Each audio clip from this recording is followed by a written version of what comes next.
Hello, my name is Paul Tranny, and I want to show you how you can make a typography portrait or poster like I've done here.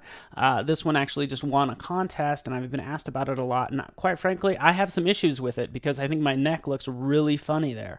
Well, how can you not only create a portrait like this where the text wraps around, but how can you control that depth as well? And really, I'm doing all of this in Photoshop.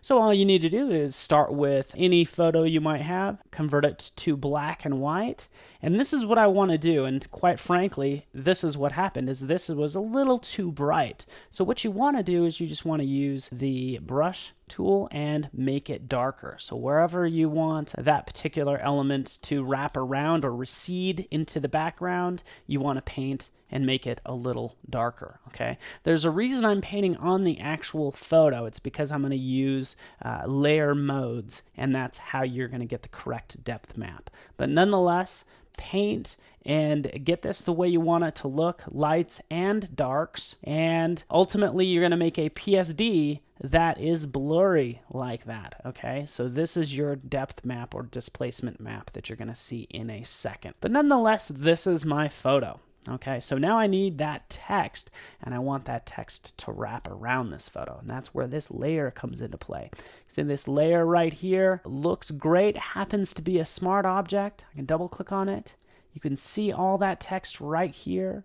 This is my Typekit text. There happens to be 2 layers, and using my text tool, I can jump in and just roll over, and you can see that text change. So I can select the font that I want, seeing it within my document. I'm going to go with this Lust script because I like how it's a little more organic. But the key thing is it's going to go from edge to edge. You can see it's justified on both sides. There we are. Okay, so it blankets the area with type. Now I'm going to go ahead and displace this text or move it based on a particular photo. In fact, this photo right here. So move that text into position based on that photo. You're going to do that with that layer selected, filter, distort, displace. Okay, here's the displacement that's going to happen. This is a horizontal scale from 0 to almost 1,000, okay, which is a lot of distortion. You're going to need between 5 and 15, and I'm going with 10, okay? So the higher the number, the more it's going to distort. It's going to stretch to fit, so it's going to go from edge to edge, so make sure that's good to go, and repeat edge pixels. Okay, so selecting OK, it's going to ask me for my photo. There's the photo that I'm picking. Again, it's blurred out a little bit, and bam, selecting OK, you can see that it's distorted it around that photo.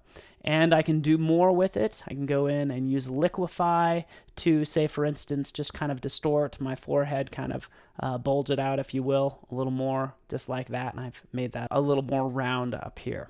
That is great. That's exactly what I want. And again, it's just like adding a displacement map and then the liquify filter. Okay, and that's what I like, because what people will typically do is just bring up a photo over some text, and then they'll change that to multiply, and that's how you do it. But again, that is flat, and that's why we've applied the displacement map and then the liquify, a little bit of liquify, so it starts to wrap around this particular photo, and that's exactly how that's done. In fact, you can take it a step further, maybe even by using this original one right here, giving you this look, or even bringing this one up above and playing with some of the layer modes that way as well. So you can see how easy that is done using Photoshop, changing it the way you want, having that text wrap around, and making sure it's an effective portrait using typography, in this case, a Typekit font.